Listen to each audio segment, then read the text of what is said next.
I always believed the worst kind of pain was losing someone you love. But I was wrong. The real pain is when you discover the person you love the most was never really yours in the first place. I found out about Emily's affair on a Wednesday evening, in the most ordinary way. I wasn't snooping through her phone, or following her around. It was her laughter that betrayed her. She was in the kitchen, phone pressed to her ear, and I caught the way her voice softened, how she giggled like a teenager. It wasn't the tone she used with friends, and it certainly wasn't the tone she used with me anymore. Curiosity turned to suspicion, and suspicion to certainty when I saw the messages pop up later that night. I hadn't meant to look, but her phone lit up on the nightstand while she showered. The name saved as "work client" didn't fool me. The words on the screen hit me harder than any punch. "I can't wait to see you again. Last night was perfect." For a long moment, I couldn't breathe. My chest felt hollow, my hands ice cold. When she came out of the bathroom, humming softly, I forced a smile. I didn't confront her then. What good would it do? I already knew the truth. That night I lay awake, staring at the ceiling. 1,000 thoughts raced through my mind: anger, heartbreak, denial. But somewhere in the whirlwind, one truth crystallized: I couldn't live in a marriage built on lies. I had always promised myself that no matter what, I would never beg someone to love me. So the next morning, while she was still asleep, I packed a small bag. I didn't yell. I didn't demand explanations. I simply wrote a note: "I know about him. I won't fight for what should have been mine freely. Take care of yourself." Then I walked out the door. For the first time in years, I felt both shattered and strangely free. I stayed with a friend, tried to focus on work, tried to breathe through the ache that consumed me. Emily called me dozens of times that first week, then hundreds. I ignored them all. What could she possibly say? Sorry. Sorry doesn't erase betrayal.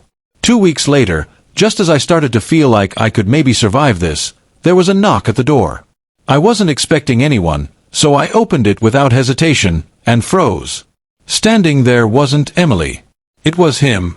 The man from the messages. Her secret lover. He didn't look smug or victorious. He looked nervous. His hands shook slightly, his eyes darting around as if afraid someone else might see him there. "Can we talk?" he asked quietly. Every muscle in my body tensed. I wanted to slam the door in his face, but curiosity got the better of me. I stepped aside, and he entered. What he said next left me speechless. "I didn't know she was married," he blurted out. "She told me you two had separated months ago. She said you were controlling, that you'd moved out, that she was free. I swear, if I'd known," he trailed off, rubbing his face with both hands.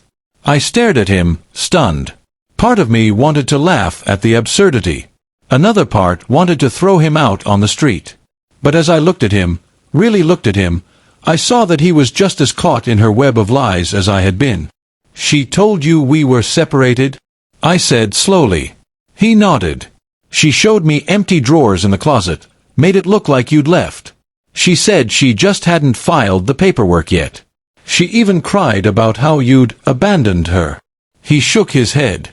"I thought I was helping her heal. I didn't know I was destroying your life." His words sliced through me, not because I believed all of it, but because I realized how deep her deception ran. She hadn't just betrayed me, she'd built an entire alternate reality to justify it. Silence hung between us for a long time. Then he said, almost pleading, "I broke it off with her. I couldn't keep doing it once I found out the truth. I thought you should know." I didn't thank him.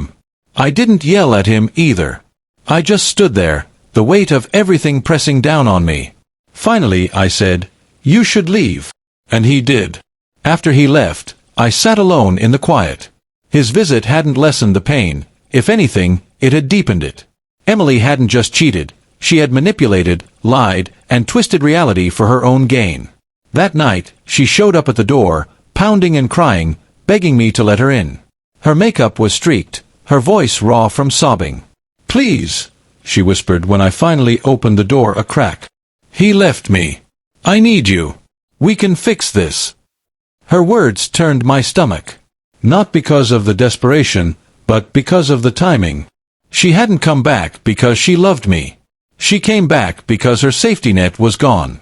For the first time, I looked at her without pain. Just clarity. Emily, I said quietly, you didn't just cheat on me. You buried our marriage under lies. You made me feel like a fool in my own home. I'm not your second choice. Not now, not ever. She cried harder, but I closed the door.